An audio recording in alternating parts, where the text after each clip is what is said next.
Caroline Wakanyi Hurunji walked into the cardiology unit at Aga Khan University Hospital in October 2023. She wasn't just seeking a second opinion, she was actually racing against time. Now, doctors had told her she only had 15 days to live.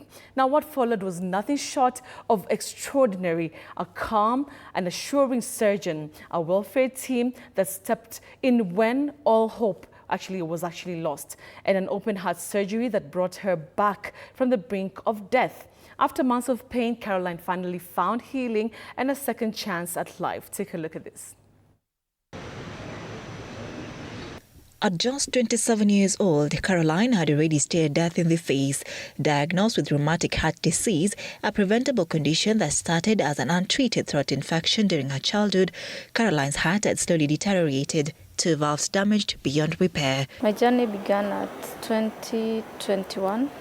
That's when I began feeling weak, feeling chest pains. I couldn't breathe. I couldn't eat anything and vomiting.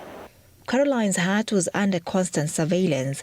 Tests confirmed what she feared. Her heart was failing and she needed urgent surgery. Despite doctors asking for 1.6 million shillings to replace her damaged valves, her family was only able to raise what would keep her going for follow-up clinics, but not for surgery. Because of the chest pains, they decided I should have an X-ray test. The doctor noticed something unusual by then. She noticed that my heart appeared large, bigger than usual. Then came the moment that nearly crushed her spirit. I went, did the echo ECG, and it was confirmed that I'm rheumatic. I met the doctor who was to operate on me. He said he had no idea of my story. He's not even familiar with that case. The same week, we met the doctor again. He said, now we have to operate on you because you have only 15 days to live. It was here at the Aga Khan Hospital where she met Dr. Andrew Duncan, a consultant cardiothoracic surgeon whose calm demeanor stood in stark contrast to the panic she'd grown used to from other doctors. After reviewing her case, he told her something she hadn't heard in a long time: she could be rescued.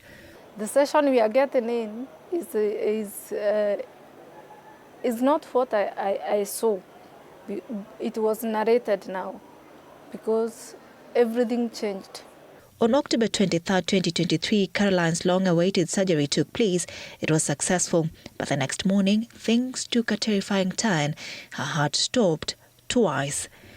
But now, instead of me waking up, I got something called cardiac arrest.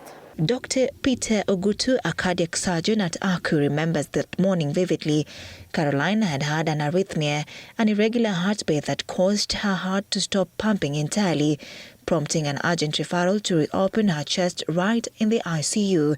The same way we would do cardiac massage by pressing on the chest. In instances like this one, we had to open the chest and actually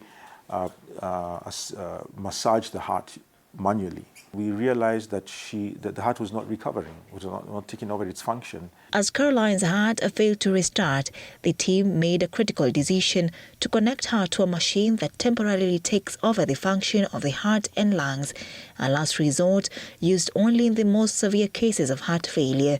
This particular patient was then connected to the ECMO and stayed on it for just about 72 hours.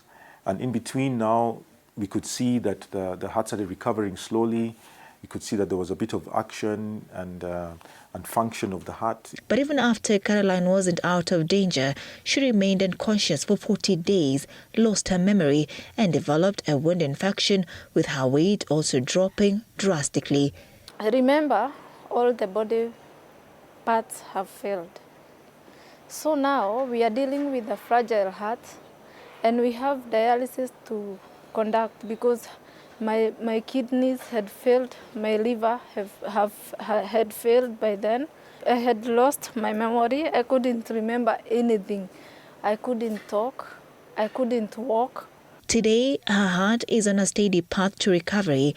Her heart beats strong and her breathing is clear. For Caroline, Aga Khan University Hospital wasn't just a place of treatment, it was where she was given a second chance at life. I'm better now. At least now I can walk, I can do chores. I'm almost going back to my day-to-day activities. Aga Khan came in when I desperately needed help. And I would say Aga Khan saved my life and God intervened in my situation. Rheumatic heart disease is a preventable illness, according to Dr. Peter Ogutu of the Aga Khan Hospital. It starts as a simple sore throat caused by a bacterial infection. The bacteria cause sore throats, and these are done recurrent.